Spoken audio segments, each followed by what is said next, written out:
Bueno, pues bienvenidos, buenos días, buenas tardes. Gracias a Dios por este día que nos permite continuar congregándonos, meditando en su palabra.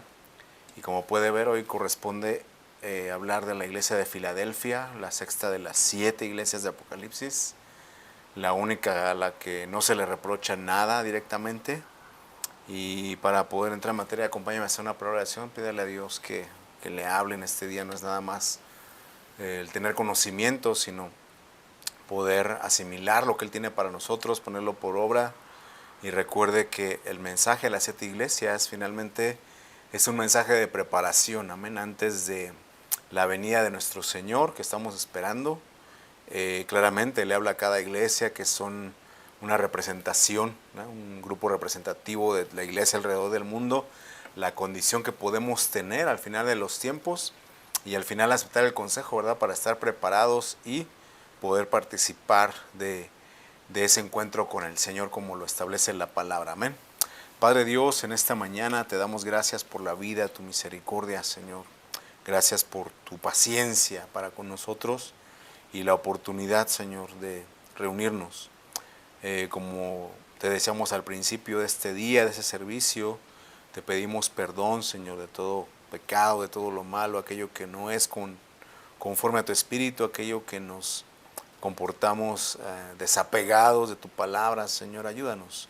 Ayúdanos a vencer y poder obtener las promesas por la fe y la paciencia, Señor, y seguir siendo la sal y la luz de esta tierra, Señor. Abre nuestro corazón, nuestro entendimiento a lo que vamos a meditar en esta mañana, en este día, y a ponerlo por obra, Señor. Te lo pedimos en el nombre de Jesús. Amén. Amén. Bueno, pues ahora no hay mucho que comentar de lo geográfico, ¿verdad? Dice ahí los historiadores que es un lugar donde los vestigios, las ruinas que quedan, corresponden más al tiempo de la era bizantina, ¿no? Ya un poco más reciente, bueno, después del milenio, el primer milenio. Y solamente comentan, ¿verdad?, que concluyen cierto grupo de estudiosos que a esta iglesia le comentaban, o a la región, más bien a la región de Filadelfia de aquel tiempo, le llamaban la puerta del este. Nada más, son 2 o 3 comentaristas que llegan a esta conclusión, pero al final, bueno, usted puede ver ahí el mapa, igual en Turquía, y como subtítulo quiero que meta en su mente la idea de la puerta del amor fraternal, y vamos a ver este día por qué, ¿verdad? Allá se me salió ahí la presentación, pero vamos a continuar. Ok, Filadelfia, vamos a comenzar con el significado, ¿verdad? Filadelfia es un nombre muy interesante, es una palabra compuesta, ¿no? De Filadelfos, Filos, que es amigo, fraternal, y de hecho la palabra Adelfos, que tiene que ver en su etimología, en su composición etimológica, la A como una conexión, pero luego nos da una conexión directamente al mismo vientre, que puede ser muy parecido, un hermano. Y entonces aquí tendríamos que hablar de los nacimientos gemelares, ¿verdad?, en la escritura, porque aunque podríamos interpretar como que gemelo, ¿no? Y que eso tendría que ser lo más parecido a uno o a una, la Biblia también nos muestra cómo los partos gemelares a lo largo de la historia bíblica siempre eran 2 personajes diferentes, ¿no? Caín y Abel, Jacob y Esaú, los 2 hermanos de las parábolas, los 2 hermanos mencionados en Apocalipsis 12, ¿verdad? El hijo Judios, el hijo Tecnón. Y aunque es el mismo vientre, el mismo lugar de formación, la misma fuente de alimentación, en el desarrollo de la vida viene uno a ser muy diferente a su gemelo, a su hermano. Pero finalmente, o sea, independientemente de las diferencias que puedan tenerse a pesar de la misma formación, el concepto de Filadelfos o Filadelfia nos habla que a pesar de esas diferencias tenemos que amarnos, ¿no? Sobrellevarnos como lo hacemos en el mundo natural, ¿verdad? Nuestras relaciones personales, los que tenemos al menos un hermano, los que tienen más hermanos, nuestros padres, que fue una generación que decían las abuelitas, tú solo piensas en sexo, pero tenían 12 hijos, esa generación de abuelos, y al final, aunque todos eran diferentes, pero siempre estábamos como familia, ¿no? Unidos. nos sobrellevábamos, nos soportábamos. Es bien importante cada uno de esos conceptos para lo que vamos a desarrollar. De hecho, no puse aquí la cita, pero Hebreos 13:1, el escritor dice: permanezca el amor fraternal. Y es como si usted leyera literalmente que permanezca Filadelfia, que permanezca Filadelfos.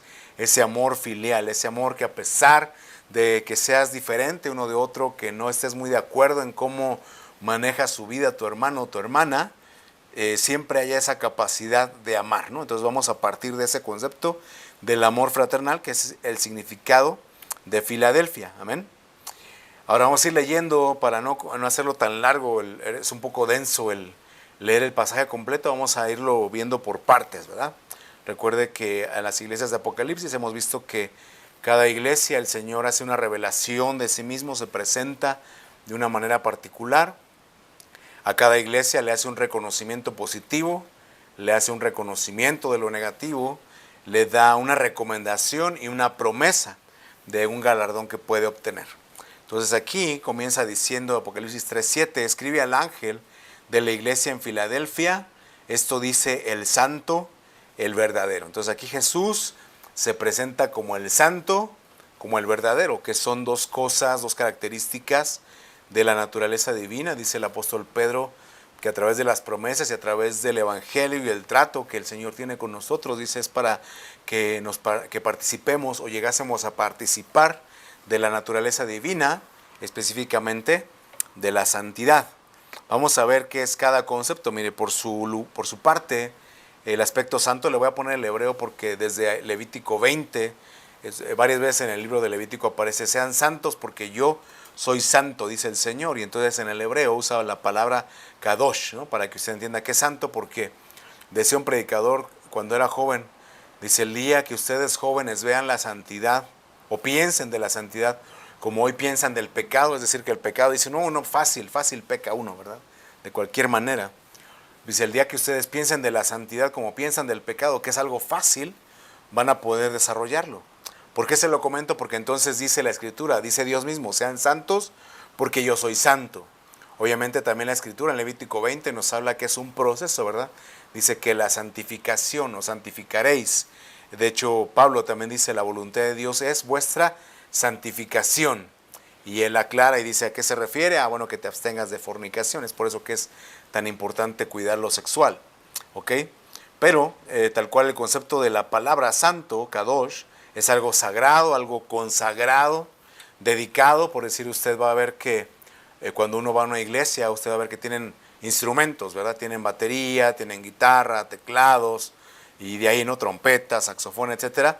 Todos esos instrumentos que en términos generales se supone que solo se ocupan para el servicio a Dios dentro de la iglesia, porque hay ciertas iglesias en otro planeta que lo usan igual para cantar en el mundo. Pero entonces lo que le quiero decir es que dedicado es que es para eso, ¿verdad? El edificio mismo, ¿no? Se dedica para predicar la palabra, para un culto de adoración a Dios, y no va a haber en condiciones generales que se ocupe para otra cosa. Eso es dedicado.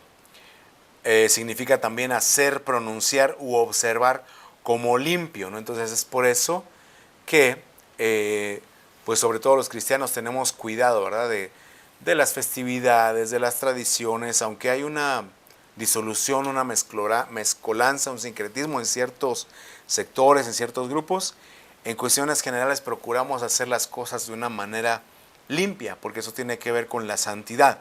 De hecho, en las reglas, en las normativas, en las indicaciones que Dios le dio a su pueblo en la ley de Moisés, cuando recién salieron de Egipto y andan atravesando el desierto, el Señor ordenó que dentro de las herramientas que traía la gente trajeran una estaca, y específicamente para que cuando fueran, perdón por la palabra, pero es el verbo correcto, a defecar, a hacer sus necesidades, dice que lo cubrieran con esa estaca, o sea, lo taparan con la arena, porque dice ahí, usted lo puede verificar, dice la Escritura, porque tu Dios es santo y anda en medio de ti. Dicho esto, entonces podemos entender que la santidad no solamente es andar de falda larga, ¿no? Sino que también es la manera como tenemos nuestra casa ordenada, la manera en que nosotros nos presentamos, ¿verdad? Nosotros mismos. Dice por ahí el libro de Hebreos, presentados vuestros cuerpos lavados, ¿verdad? Con agua, hay un lavamiento, o sea, un baño pues para presentarnos delante del Señor. Le comentaba a los jóvenes en algún momento, y procuro seguirlo haciendo, ¿va? Si el Señor lo despierta en la madrugada a orar, no se pare a orar así, o sea, una enjuagadita, ¿va? Una lavada de dientes, porque aunque Dios es invisible, no lo vamos a poder ver, pero es presentarnos delante de un Dios santo, y le digo todo eso en ese contexto de santidad, de lo que usted puede ver en la palabra, ¿verdad? Eso es santo, apartado, preparado, purificado, eso es santo, ¿sí se entiende, no? Santo. Entonces dice la Escritura, el santo. Ahora, esa santidad es algo que el Señor sí comparte con nosotros. Dice, sed santos porque yo soy santo. Dice el apóstol Pedro, sean santos en toda su manera de vivir. Entonces, por eso redundo en que los cristianos procuramos tener cuidado en la música que oímos, las series de televisión que vemos, y alguna gente pudiera considerarnos exagerados, fanáticos, etcétera. Pero es porque tenemos que tener ese cuidado, ¿verdad?, de la santidad. De hecho, aquí Pedro, en su primera carta, verso 15, capítulo 1, dice más bien, esta es la Nueva Versión Internacional, dice, sean ustedes santos en todo lo que hagan, dice la senta, en toda vuestra manera de vivir, ¿verdad? Dice, como también es santo quien nos llamó, pues está escrito, Levítico 20, sean santos porque yo soy santo. Y ya que invocan por Padre aquel que con imparcialidad juzga las obras de cada uno, vivan con temor reverente mientras sean peregrinos en este mundo. Pedro dice, la versión 60, en toda vuestra manera de vivir sean santos, ¿no? Entonces, la música que oyes, los lugares que visitas, las amistades que tienes, el lenguaje que usas, la manera de vestir, los posts que uno hace, ¿verdad?, en las redes. Ahí uno como hombre quizá no tiene mucho, ¿verdad? Pues la pancita enseña a uno y ya, pero las chicas, las hermanas sobre todo, ¿verdad?, cuando enseñan de más, entonces tiene que pensar siempre en la santidad. El mundo dice, bueno, al final, ¿qué les importa a los demás? Y si lo quiere ver muy crudo, sí es cierto, ¿verdad? Pero la recomendación directamente de Dios es que nosotros, así como estamos reflejando un Dios que es santo, también nos conduzcamos de una manera prudente y santa en todo lo que hacemos. ¿Vamos bien ahí? Así se presenta Jesús a esta iglesia, el santo. Pero luego le dice el verdadero, y entonces es algo que sobre todo hoy día, ¿verdad?, se cuestiona, porque entonces dicen la gente, yo creo que hay gente honesta y gente que lo ocupa como pretexto, ¿verdad?, pero que dice, bueno, ¿y cómo sé que tu Dios es el verdadero? Bueno, dice la palabra, más Jehová es el Dios verdadero. Él es Dios vivo, entonces no es alguien, le digo, aunque la Biblia claramente dice que es invisible, porque visiblemente la Biblia registra que los que le vieron, un Daniel, un Juan, dice que hay como muerto a sus pies, es tan majestuoso que no hay hombre que lo vea y viva, le dijo Dios a Moisés. Él es invisible, pero dice, Él es un Dios vivo. O sea, el que sea invisible no quiere decir que no sepa cómo va tu día a día, que no le importe. Él es un Dios vivo, ¿sí? El Rey eterno dice, a su ira tiembla la tierra y las naciones no pueden sufrir su indignación. Mire, todos a nivel mundial, cualquier cultura, ¿verdad?, andan ahí haciendo los carnavales, los ritos a ciertas deidades, a lo que ellos creen, a su creencia. Dios nos dio libertad. Pero cuando viene un desastre natural, ¿verdad?, entonces ya está uno reclamando, es lo que está diciendo aquí. A su ira tiembla la tierra y las naciones no pueden sufrir su indignación, ¿no? Cuando Dios juzga algo a través de algo natural, y de hecho mucho de lo que viene en Apocalipsis va a tener que ser la naturaleza misma, ¿verdad?, vomitando a los moradores. Es una evidencia de que Jehová es el Dios verdadero. Bueno, aquí Jesús, cuando Él caminó en la tierra, Él dice de sí mismo, yo soy la verdad. Hay mucha gente que dice, dame un solo versículo de la Biblia donde Jesús diga que es Dios y me convierto, ¿no? No lo dice literalmente porque no es a gusto personal. Sin embargo, algo no entendimos esta generación, porque su generación entendió claramente cuando lo crucificaron. La acusación contra Él fue, lo crucificamos porque Él, siendo hombre, se hace Dios. Agregado a esto, Jesús dijo, yo soy la verdad, ¿verdad? Es una persona. Y entonces le digo esto para llegar a entender el concepto de verdad o verdadero en el hebreo emet, 571 del Strong. Verdad es tal cual lo que es verdad, lo que es confiable, lo que es estable, algo que es fidedigno, firme, recto, seguro, genuino, certero. Me gustó esta palabra, verificado, ¿verdad? Porque entonces mucha gente dice, hoy no, pues cada quien tenemos nuestra verdad. El asunto es cuando le pedimos a alguien neutral, a una parte externa, que verifique, y entonces es ahí donde se cae nuestra mentira, ¿no? Donde se nos cae el teatro. Porque entonces alguien que es neutral, alguien que no está comprometido con lo que sea, ¿verdad? En la política, negocio, dinero, sino con la verdad misma, al momento de verificarlo, entonces ahí se evidencia la falsedad, se evidencia la mentira. Pero fíjese que una parte del lenguaje hebreo, recuerda que tienes figuras o tiene aspectos muy específicos. Un aspecto específico es de que lo verdadero, dice, es aquello que cría con un propósito. Yo se lo resumí así porque dice el diccionario: criar como padre, criar como un enfermero cuida a un enfermo, o criar como una nodriza cuida a un hijo que no es propio. Entonces yo por eso le puse ahí en resumen, criar con propósito. Entonces el crecimiento, dice la Biblia, lo da Dios, ¿verdad? Dice Jesús en las parábolas, la tierra de sí misma lleva frutos. O sea, usted echa una semilla y como en Veracruz, ¿verdad? Dice que cosa que siembran, cosa que se da, ¿no? Naranjas y lo que es del clima y la región. Pero le digo esto porque entonces nosotros como personas, como seres humanos, tenemos un crecimiento natural, pero entonces dice la Biblia, o dice el concepto hebreo, que lo que corresponde a la verdad, dice, es una crianza que tiene un propósito. Como le decía de Pedro, dice que participemos de su santidad, de la naturaleza divina, que estemos eternamente con un Dios eterno. Entonces tenemos que ver ahí, porque entonces la gente o nuestra generación, bueno, desde hace mucho tiempo, pero esta última generación dice, no, pues tú sigue tu corazón, ¿verdad? Lo que te diga tu corazón, y mientras seas feliz, que no le importe a los demás. Y al final le digo, cada quien tenemos nuestra libertad, pero si queremos ser veraces, si queremos buscar la verdad, entonces tenemos que buscar un propósito, ¿verdad? O entender cuál es ese propósito de buscar la verdad, ¿verdad?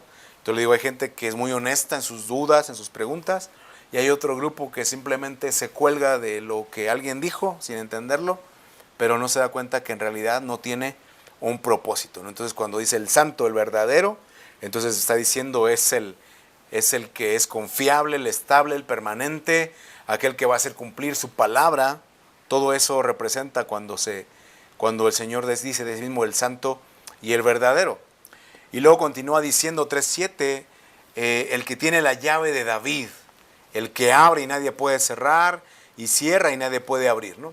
Y entonces muchos especulan, ¿verdad? La llave de David era la alabanza porque él era de Judá, y entonces representa la alabanza. Otro grupo de estudiosos dice, no, la llave de David es la gracia porque tiene a lo mejor un poquito más que ver con lo que vamos a ver esta mañana, ¿verdad? Porque ciertamente él no le correspondía ser rey, no le correspondía participar del pan sacerdotal, que usted puede ver ahí en el libro de las crónicas o en Samuel y los reyes, y David lo hace. Claro que él tuvo una gracia, y es por eso que Dios mismo, Jesús mismo dice, yo soy el que tiene la llave de David. Pero entonces no tenemos que especular, sino buscar en la misma escritura a qué se refiere esa llave de David, ¿verdad? ¿Cuál es esa llave? ¿Qué puerta abre? Y entonces eso nos va a llevar a Isaías 22:22. Ahí está esa promesa. Dios habla a través del profeta Isaías, y es algo muy profundo este tema por sí mismo, tendríamos que dedicar una clase, es algo muy importante, pero dice, en aquel día llamaré a mi siervo Eliakim, hijo de Hilcías, y lo vestiré de tus vestiduras. Aquí le está hablando a un personaje que se llama Sebna. Sebna significa el que crece por sus propios medios, ¿verdad? El que logra su grandeza por sí mismo, alguien autónomo, alguien autosuficiente. Y entonces por eso a ese Sebna le dice, llamaré a Eliakim, que curiosamente se acuerda lo que dije de verdad, criar con propósito. Eliakim significa alguien criado por el Padre, alguien criado con un propósito, que es un mayordomo criado con un propósito para edificar a una familia propiamente. Entonces dice, a él lo vestiré de tus vestiduras, lo ceñiré de tu talabarte, entregaré en sus manos tu potestad, será padre al morador de Jerusalén, a la casa de Judá, verso 22, pondré la llave de la casa de David sobre su hombro, y abrirá y nadie cerrará, cerrará y nadie abrirá. Entonces aquí es una figura, ¿verdad? Está hablando de un personaje que cuando usted ve la historia en los reyes, él era un mayordomo. Eliakim era un mayordomo, y a quien va a sustituir a Sebna es alguien, como le digo, es alguien que representa la autosuficiencia, que sí logra cosas, pero por sus propios medios. Pero el punto es de que lo que menciona esta profecía, cuando usted la estudia, es de que ese personaje Sebna dice, fuiste vergüenza para la casa de tu Señor. Y esa palabra vergüenza en el hebreo lo va a llevar a que la vergüenza consistía en que, aunque Sebna era un tesorero, dice él menospreciaba, ¿no? O sea, él veía por sí mismo lo que le convenía a él, sus intereses, pero menospreciaba los intereses de su señor, y en la profecía le dice, fuiste vergüenza para la casa de tu señor y por eso te voy a sustituir con Eliakim. No solamente voy a sustituir tu cargo, sino que además voy a poner en este mayordomo la llave de la casa de David. Es algo que hasta que vi este tema me llamó la atención, cómo usted y yo tenemos que estudiar ese tema sobre su hombro, porque recuerda mismo Isaías dice, hablando, refiriéndose igual a Jesús, dice el principado sobre su hombro, ¿verdad? Y llamará su nombre Emmanuel. Entonces, sobre el hombro, quiere decir, cuando usted lo busca en el hebreo, dice, tiene que ver sobre su cuello, entre sus hombros, es algo que nos va a llevar a que es sobre su corazón, es algo que implica la misericordia, la gracia, una responsabilidad muy grande, porque entonces como mayordomo tiene que evaluar, pero también le digo, el nombre de Eliakim encierra el concepto, alguien que edifica la familia, que edifica la casa, en ese contexto, la casa de Dios, ¿verdad? Entonces, ¿qué le quiero decir con esto? Que cuando el Señor dice, el que tiene la llave de David, es decir, tenemos que ver igual la promesa que le hicieron a David, lo vamos a ver más adelante. Déjeme ver si me puedo adelantar aquí. Aquí está, 2 Samuel 7, cuando David quiere edificar casa al Señor, Dios manda al profeta Natán y le dice, dirás a mi siervo David, así ha dicho Jehová de los ejércitos, yo te tomé del redil, de detrás de las ovejas, para que fueras príncipe sobre mi pueblo Israel. Es decir, no te correspondía por nacimiento, no te correspondía por legado, ¿no? De que, como en el caso de Jonatán, hijo de Saúl, que le correspondía el reinado. Dice, no te correspondía. Dice, pero como fuiste alguien conforme a mi corazón, algo que tengo que comentar aquí es que, no sé si usted sabía que el nombre de David significa amado. El nombre de David significa amado, téngalo ahí en mente. Y entonces le dice Dios a David, no lo deja construir casa porque le dice, tú derramaste mucha sangre, específicamente la sangre de Urías Eteo, por quedarse con la mujer de Urías, lo termina asesinando, ¿recuerda usted? Sin embargo, está implícita la gracia que comentábamos porque Dios lo perdona. Pero entonces le dice, verso 12, yo levantaré después de ti a uno de tu linaje, el cual procederá de tus entrañas, afirmaré su reino. Y entonces eso se cumple tanto en Lucas 1 y Mateo 1, los linajes por un lado de David y María respectivamente, entonces que correspondía hijo de David, apuntando al Señor Jesús. Y entonces dice, él edificará casa a mi nombre, yo afirmaré para siempre el trono de su reino, será él por padre y él me será por hijo. Se da cuenta, Dios siempre tiene esa mentalidad de padre e hijo. De hecho, Pablo dice que nosotros recibimos un espíritu de adopción. Amén. Porque hay gente que dice, no, es que todos somos hijos de Dios. Bueno, compórtate como un hijo de Dios. Y si eres un hijo como todos los gentiles, adoptado, ¿no? Entonces tenemos que honrar ese hecho, ese acto de que el Señor nos haya tomado por hijos. Entonces, la llave de David, si lo quiere ver como en una palabra de gracia, es correcto, la gracia, pero entonces ve usted todo el contexto de la profecía y la enseñanza de lo que Dios está diciendo, de que a quien no le correspondía entrar, entró. En el contexto de la vida de David, dice que era el menospreciado. Cuando viene el profeta Samuel a buscar a un hijo de Isaí, dice, porque Dios ha escogido de tus hijos para que yo lo unja como rey, y presentan a todos menos a David. Y como Dios no le confirma al profeta Samuel, le dice, oye, pero a ninguno de estos sus 7 hijos ha llamado Dios. ¿Tienes otro? Ah, sí, David, el pastorcillo que está cuidando las ovejas. Por eso Dios le dice, yo te saqué de detrás de las ovejas, del redil, de la majada. Entonces implica que aquel que es menospreciado, aquel que no es querido entre sus hermanos, aquel desechado, como usted lo puede ver en la predicación de Esteban. Esteban dice, siempre al desechado fue al que Dios usó, como a Jesús mismo, que ustedes desecharon, pero a ese escogió Dios para ser el que fundamente, el que edifique la casa.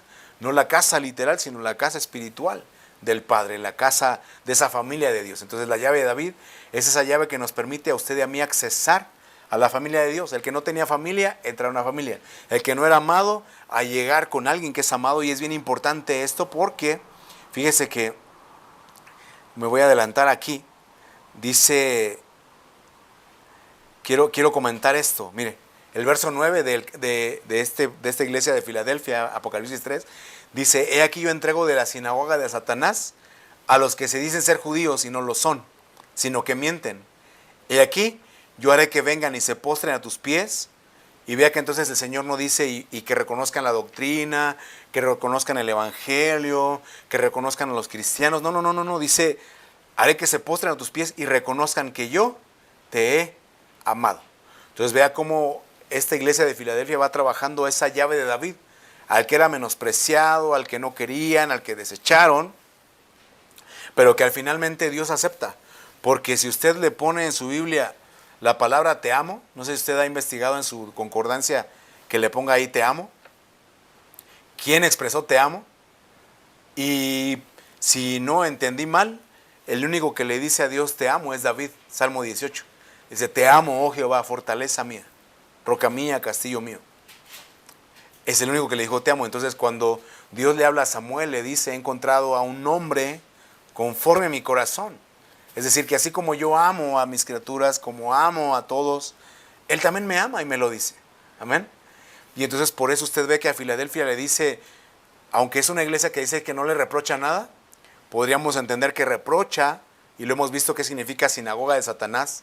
Acuérdense que Satanás es el que acusa desde adentro, el diablo que divide desde afuera, es el mismo personaje, ¿no? Pero su función en nombre, Satanás que acusa desde adentro, y esos que te acusan que tú no te correspondía, no merecías, que te juzgaban, dice, yo voy a hacer que vengan y reconozcan que yo te he amado. O sea, no es por lo que ellos hacen, no les debes nada a ellos.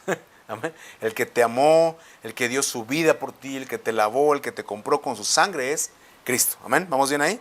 Entonces me regreso, ¿va? Me regreso aquí. Porque entonces estamos viendo cuál sería la enseñanza, ¿verdad? De decir la llave de David.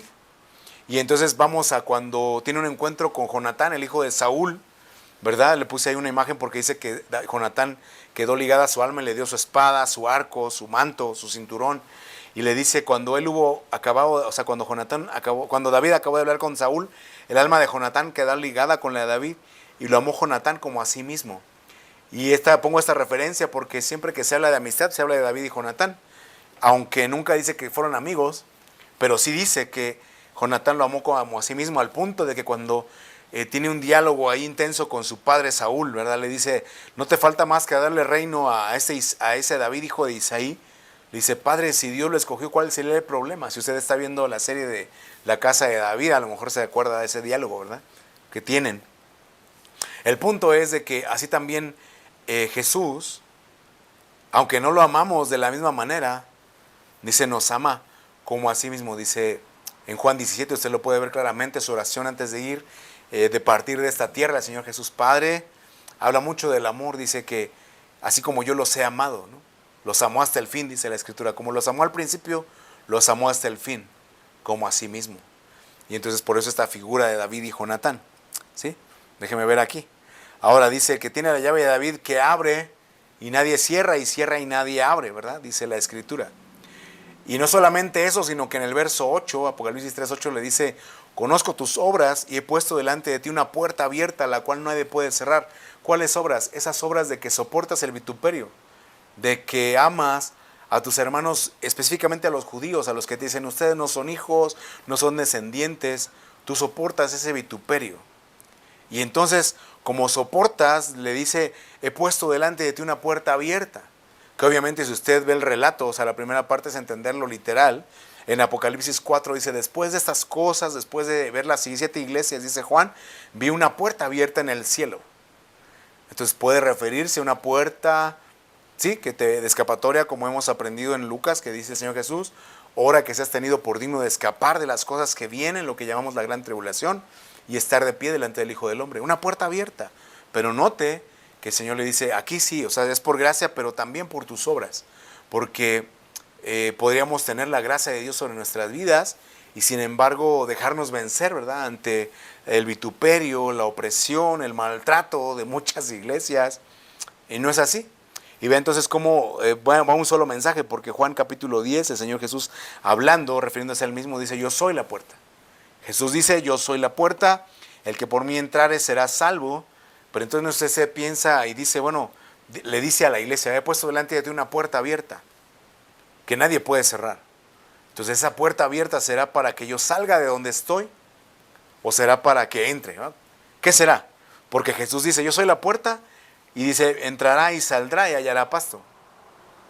Entonces quiere decir que es una puerta que muchos necesitan hoy para salir de un problema, de su mentalidad, de algo que los aprisiona, que los atormenta, que los hace sentir mal, es una puerta delante de ti para que salgas.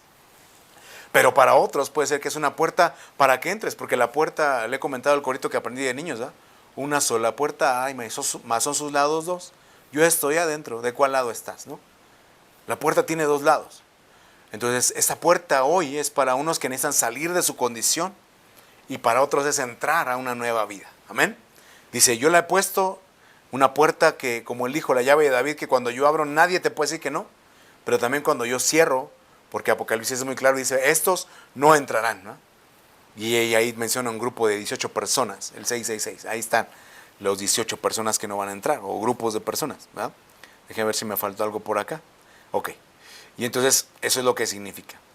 Ahora quiero que vea que entonces continúa diciendo, ahora esto del amor, vamos a llegar al punto 3.8, Apocalipsis 3.8, dice aquí a la iglesia de Filadelfia, dice, voy a entregar de la sinagoga de Satanás a los que no son judíos, sino que mienten, pero que reconozcan que te he amado. O sea, sí es cierto, no te correspondía entrar, no te correspondía ser parte del pueblo de Dios, y menos eso hablando de la gracia, pero ahora viendo nuestras obras y nuestro comportamiento, menos nos correspondería o tendríamos un derecho a aspirar, ¿no? a estar ahí. Pero vea lo que les dice Jesús con todo su amor a Filadelfia, le dice, porque aunque tienes poca fuerza, has guardado mi palabra y no has negado mi nombre, aunque tienes poca fuerza. Déjeme, voy aquí, para que entienda a qué se refiere. Pablo a los Corintios en su segunda carta 10:10, la nueva traducción viviente, les está escribiendo a los Corintios y les dice, yo sé que algunos dicen, las cartas de Pablo son exigentes y fuertes, o sea, la escritura, la palabra, ¿verdad? La Biblia es exigente y fuerte. Pero él, Pablo, en persona es débil y sus discursos no valen nada. Entonces yo sé que mucha gente que lee la Biblia, o sea, nos puede saber lo que dice la Biblia y puede vernos a usted y a mí y menospreciarnos, ¿verdad? Decirnos, por favor, ¿no? Tú eres el embajador de Cristo aquí en la tierra. ¿Eh? Y somos menospreciados.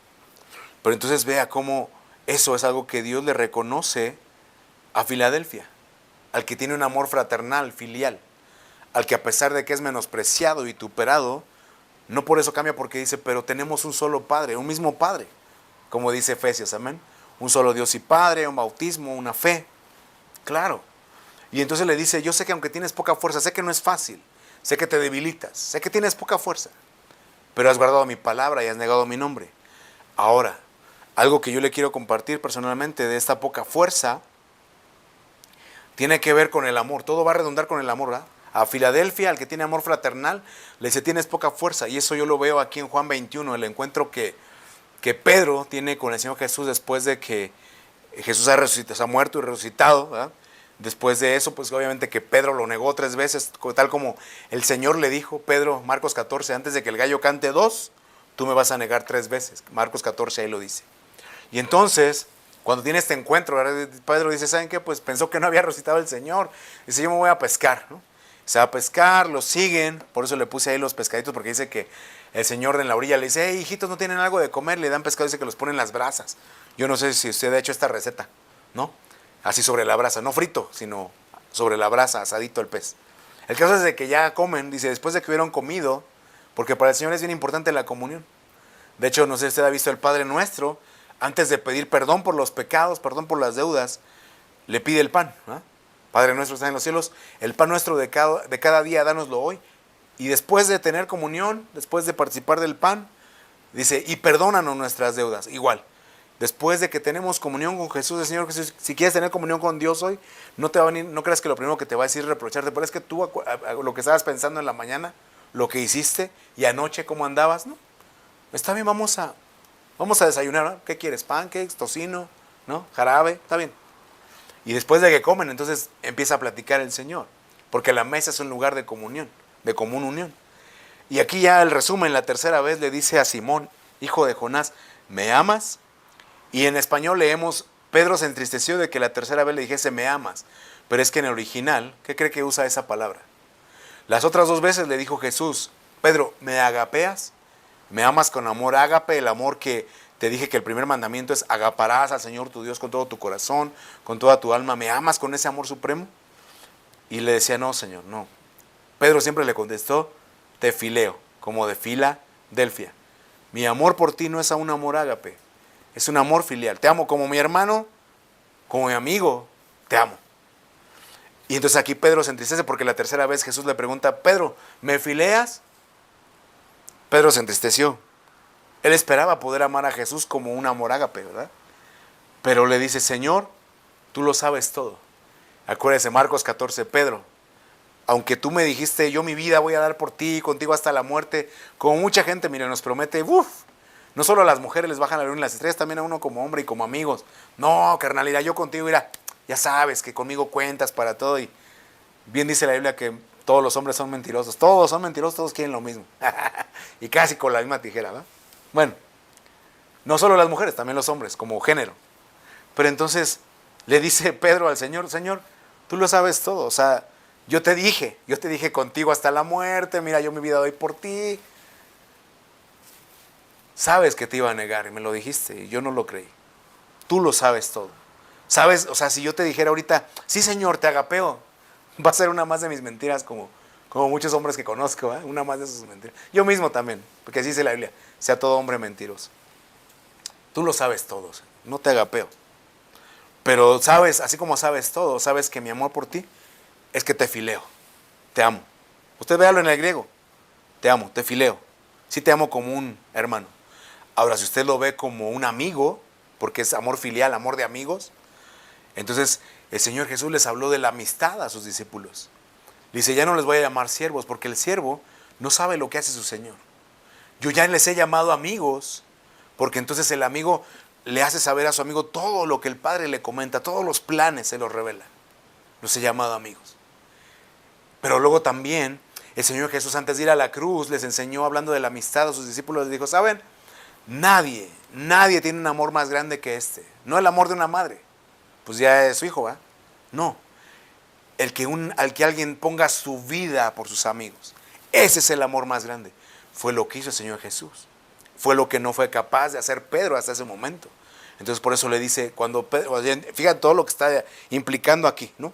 Cuando Pedro le está diciendo, sabes que te amo como mi amigo, o sea, sí, reconozco que me has declarado los misterios del Padre, reconozco que tú como mi amigo, tú fuiste capaz de poner tu vida por mí, espero ser capaz de poner mi vida por ti. De hecho, la tradición dice que Pedro murió crucificado y que él pidió ser crucificado de cabeza porque dijo, no soy digno de morir igual, eso lo dice la tradición, ¿verdad? Pero estuvo dispuesto, ¿no? Y lo hizo. De hecho, ahí el Evangelio sí dice, le dio a entender con qué muerte iba a glorificar al Señor, lo dice Juan, me parece. Y bueno, y por último, ¿verdad? Jesús dijo, ustedes son mis amigos si hacen lo que yo les mando. O sea, no es nada más porque me caes bien, tenemos cosas en común, para Dios, porque eso, vea usted a un Abraham, dice, Abraham le creyó a Dios, le fue contado por justicia, pero llegó a ser nombrado como amigo de Dios. Dios lo dice así, Abraham, mi amigo. No solamente Abraham, yo veo también un Enoc, porque dice, y caminó Enoc con Dios, y Dios lo llevó, porque le agradó. ¿Quieres ser amigo de Dios? Tienes que estar dispuesto a poner tu vida, tienes que estar dispuesto a hacer lo que Él te diga. Y así como aquí, entonces obviamente lo que Jesús le estaba pidiendo era, apacienta mis ovejas. Hay quien lo ve como una degradación del apostolado al pastorado, ¿verdad? Que al final no tendría nada de malo, ¿verdad? Apacienta mis ovejas, dales pasto, dales de comer, ok. Tú eres mi amigo si haces lo que yo te digo. Está bien, Señor. Pero ¿me aceptas mi amor filial? Con eso es suficiente, Pedro. Entonces vea cómo a veces nosotros como religiosos exigimos mucho de la gente. No digo que no se exija, o sea, está bien. Entre más se exija, decía un amigo, un conocido que tenía, él, luchador profesional, decía, mucha lucha, mucha paga. Poca lucha, poca paga. Entonces igual poco que se exige, pues poco va a lograr. Se exige más, pues más va a lograr. Pero entonces, lo que le quiero decir con esto, regresando a Filadelfia, es de que le dice, aunque tienes poca fuerza, no has negado mi nombre. Ok, no me amas con un amor ágape, yo lo sé. Me amas con un amor filial. Pero con eso es suficiente para que Dios haga cosas grandes en tu vida. ¿Cómo amas a Dios? La meta es amarlo con un amor ágape. Ese es el mandamiento, ¿verdad? El más grande mandamiento. Agaparás al Señor tu Dios. Pero si a lo mejor como Pedro hemos dicho, no, Señor, mi vida doy por ti, yo hasta la muerte, y no hemos sido capaces de hacerlos, ¿qué tal que somos honestos con nosotros mismos? Decirle, así como Pedro, Pedro, el Señor, tú sabes todas las cosas, no te agapeo, pero sí te amo. Como amigo, sí te puedo amar. Como hermano, te puedo amar. Obviamente entiendo que también yo le comenté ahorita las exigencias de la amistad y la hermandad, ¿verdad? Porque no es nada más amigos porque nos caemos bien. El Señor fue claro en sus parámetros de amistad. Él nos puso el ejemplo, pero ahora espera que nosotros hagamos lo mismo, poner nuestra vida por los amigos, hacer lo que Él nos manda y escuchar la revelación del Padre. Amén. Entonces, aunque tienes poca fuerza, aunque no me amas con amor ágape, te reconozco que no has negado mi nombre y por eso pongo delante de ti esa puerta abierta, ese amor fraternal. No es lo ideal, pero es suficiente para que Dios haga algo en tu vida hoy. Amén. Y ahora con ese poquito de fuerza, yo le quiero compartir Gálatas 6:2 porque esto es la ley de Cristo. No estamos llegando al nivel ágape y no le digo que se conformen. Tenemos que esforzarnos por amar al Señor con amor ágape.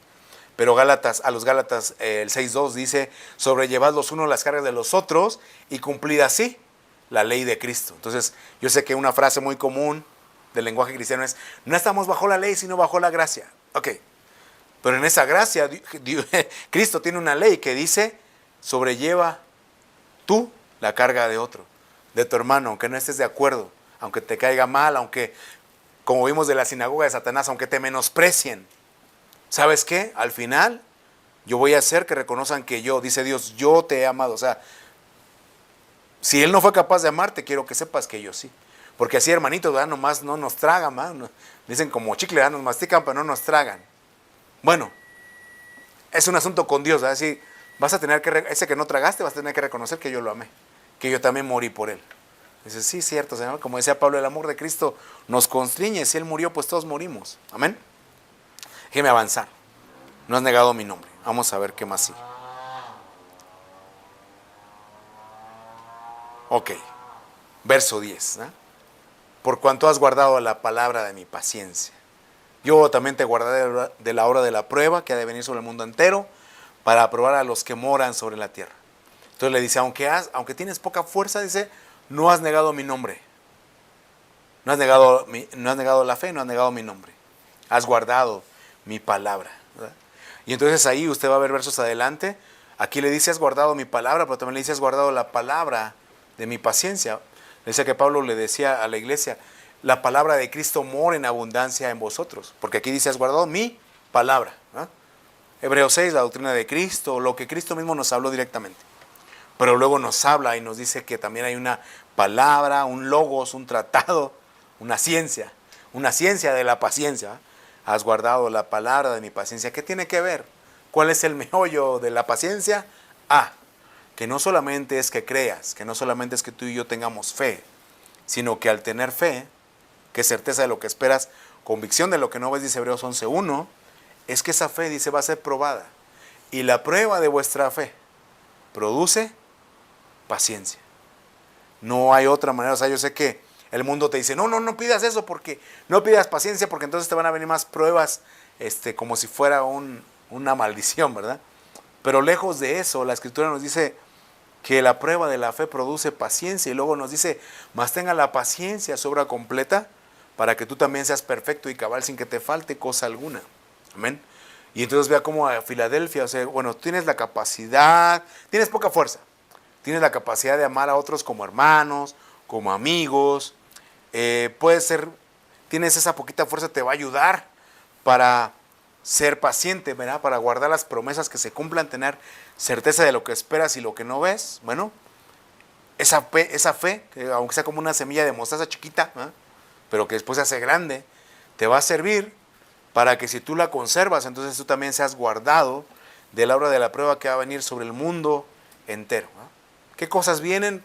No sé, no está fácil hoy día, ¿verdad? Hoy día no está nada fácil, pero al mismo tiempo y a pesar de que yo le podría comentar, hay veces que uno se siente morir en medio de la prueba, la mano del Señor está ahí con uno, yo no sé de cómo.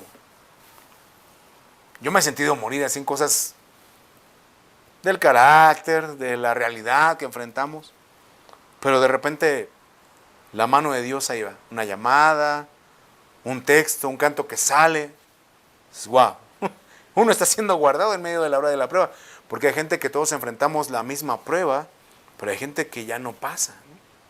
Hay gente que no pasa la prueba, y me refiero a que ya no está entre nosotros.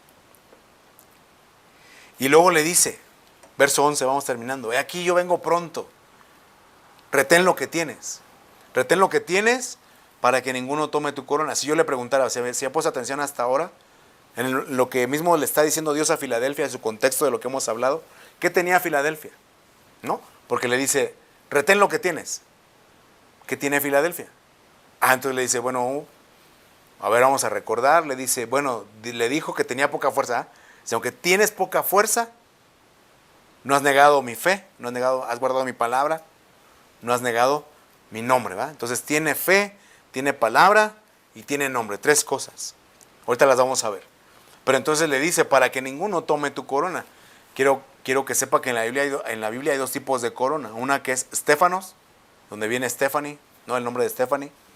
Y esa corona, dice, es la corona que se refiere como en el tiempo de las Olimpiadas, del Olimpo, de las competencias, de los Juegos Olímpicos, ¿verdad? Stefanos, la guirnalda entretejida, era el premio que se le daba en los Juegos Públicos, esa corona. O sea, no es una corona como siempre ponemos de rey, ¿verdad? Sigo de oro y con piedras, y está bien. Pero la Biblia es un poquito más específica, si aunque era de oro, pero y era entretejida, como está ahí en la foto, era un reconocimiento a que había prevalecido, había vencido, ¿eh? Había salido vencedor en medio de los Juegos Olímpicos. A Timoteo Pablo le decía, el atleta, le puse la nueva Biblia viviente, NBB, dice, el atleta obedece las reglas del deporte si no quiere ser descalificado y perder el premio. La versión 60 dice, el que lucha como atleta lo hace legítimamente, conforme a las reglas. De todo se abstiene, dice la Biblia.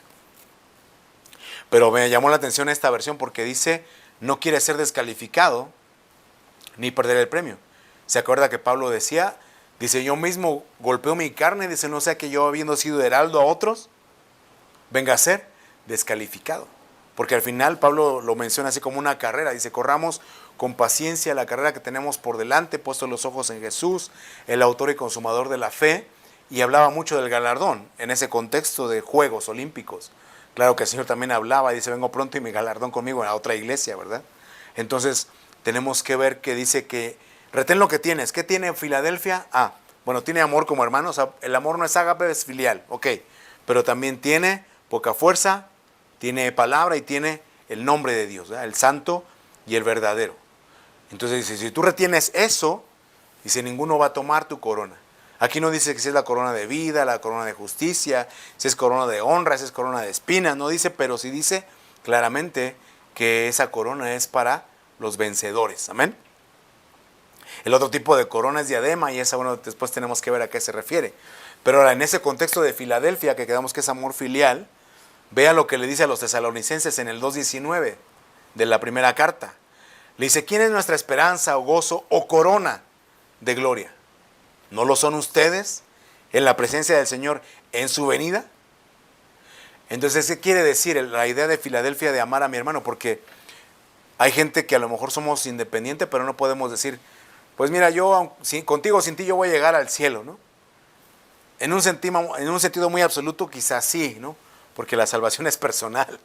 Pero en el sentido de trato, de relación unos con otros, es así como le decía a usted y yo, tenemos que estudiar los nacimientos gemelares en la Biblia, primero Caín y Abel.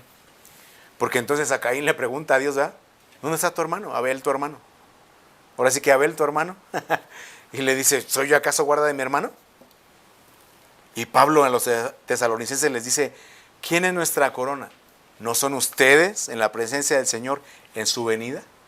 ¿Se imagina que usted a mí, piense en su círculo, ¿no? O sea, yo como padre, que el Señor me diga, ¿y tu esposa? Es como que, sí es cierto, ay Señor, espérame, ahorita la buscamos. Los hijos, y también a la esposa, ¿y tu esposo? ¿Y qué le va a decir? Si ya lo conocías como era, Señor, nunca me lo cambiaste, ¿verdad? Porque ya cuando uno llega a los 50 ya la quiere cambiar por 2 de 25, a ella o ella a él, ¿verdad? Señor, no me lo cambias por 2 de 25. Somos así. Pero vamos, esto lo digo porque es duro, pensar de que quizá usted está peleando por su salvación y tiene su devocional y hace un montón de cosas, pero quizá no camina tan preocupado porque llegue con su cónyuge, que llegue con sus hijos, que llegue con su hermano, ¿no? Los que, le digo, esa generación que tenían 12 12 hijos los abuelos, ¿verdad? Y ya así como, no sé si de ahí salió la canción de los 12 que tenía, ¿verdad? Y han ido reduciendo, pero al final, que los que tiene cerca, como dice la Biblia, el Señor Jesús le dijo al Padre, Padre, de los que me diste ninguno se perdió.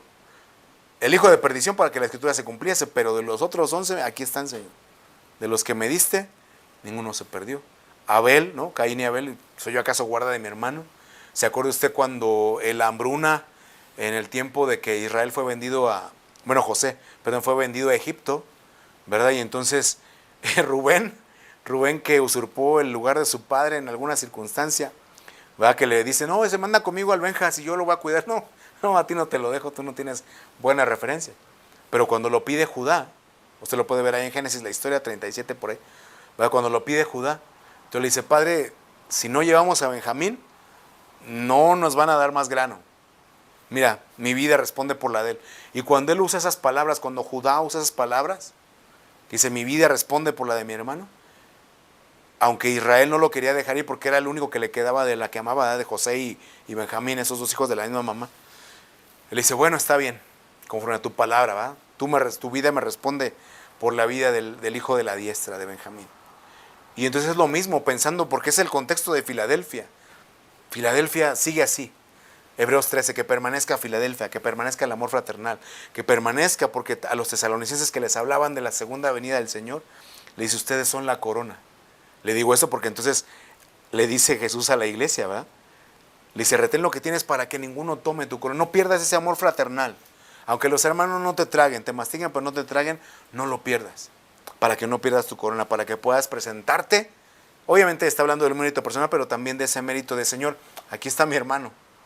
Aquí está el que era de la sinagoga de Satanás. Pero mira, al menos ya ahorita que viniste, pues va a reconocer que me amaste. Porque tú eras el que tenía la llave de David. ¿Sí va hilando las cosas que vamos hablando? Y vamos terminando. Dice, al que venciere, dice, yo le haré columna en el templo de mi Dios y nunca más saldrá de ahí. Y escribiré en él 3 cosas, ¿no? El nombre de mi Dios, el nombre de la ciudad de mi Dios, la nueva Jerusalén, la cual desciende del cielo de mi Dios, mi nombre nuevo, que dice ahí que nadie conocía sino él mismo. Dice, que tiene oído, oiga lo que el Espíritu dice en las iglesias. Más adelante, o aquí mismo en el capítulo 9 me parece, 19, dice que Jesús trae escrito el verbo de Dios, ¿verdad? Pero como quiera ya Juan había revelado ese nombre. Luego también revela otro nombre, dice, trae escrito el nombre Rey de Reyes y Señor de Señores, ¿verdad? Podría ser otro nombre, pero ahí mismo dice un nombre que nadie conoce sino él mismo. ¿Cuál va a ser? No sé, pero recuerde que el nombre representa posesión, así como en Cantares leemos, dice, ponme como un sello sobre tu corazón, como una marca sobre tu brazo, ¿verdad? Propiedad. Por eso dice, voy a escribir el nombre de mi Dios, el nombre de la ciudad de mi Dios y mi nombre nuevo, es mío. Pero luego obviamente eso ya lo hace en un contexto de columna, dice, lo haré columna, y una vez que sea columna y no salga de ahí, va a ser una columna que va a tener 3 nombres escritos, el nombre de Dios, el nombre de la ciudad y el nombre nuevo de Jesús, ¿verdad? Del Cordero de Dios. ¿Y qué quiere decir? Vea cómo entonces, es algo bien bonito porque entonces dice, Filadelfia es la puerta del amor fraternal. Comienza con poca fuerza, pero termina siendo columna. ¿Cuál era esa poca fuerza? La de no negar la palabra, no negar el nombre, pero también la de no dejar de amar a esos hermanos de la sinagoga de Satanás que no nos quieren y que nos vituperan, que nos menosprecian, pero que al final no saben que tenemos un trato con el que tiene la llave de David, que donde él abre nadie puede cerrar. Pero entonces, aunque tuvimos poca fuerza, terminamos siendo una columna en el templo de Dios. Esa columna en el hebreo significa como función, la palabra amad es columna, asistir, dejar descansar, ¿verdad? Entonces, si usted quiere ser una columna para su marido, déjelo descansar. Quiere ser una columna para sus hijos, déjelos descansar. Y viceversa, ¿verdad? Descansar, pero me llamó la atención cómo está, dejar descansar, porque una columna descansa el peso ahí, ¿verdad? O sea, no le estoy diciendo una broma, o sea, sí veo que hay un descanso. Detiene, está firme, permanece, está de pie, resiste, sostiene, ¿no? Entonces, cuando alguien cae, el otro le levanta. Y vamos a ver ya por último, nombre de mi Dios. Bueno, yo nomás aquí le puse como referencia Éxodo 3:14, porque Dios le dijo a Moisés, de donde viene el tetragramatón, las 4 letras, el nombre de Jehová, ¿verdad? YHWH, ¿verdad? Yo, el Yahweh, ¿no? Yo soy el que soy, Ese es mi nombre para siempre, con él se me recordará por todos los siglos. Yo por eso digo, bueno, al final estoy especulando conforme a la palabra, ¿verdad? El nombre de mi Dios, el nombre de la ciudad de mi Dios, bueno, dice ahí que es la Nueva Jerusalén, pero si es una columna que sostiene, entonces dice ahí, no entrará en ella cosa inmunda, cosa oscura. Entonces, tener el nombre de la ciudad de Dios es como tener los lineamientos de quién va a entrar y quién no va a entrar, que es otro tema, ¿verdad? El nombre nuevo, bueno, ahí está entonces Apocalipsis 19:11, ya hasta el último, al final. Dice, vi el cielo abierto, un caballo blanco, el que lo montaba se llamaba Fiel y Verdadero.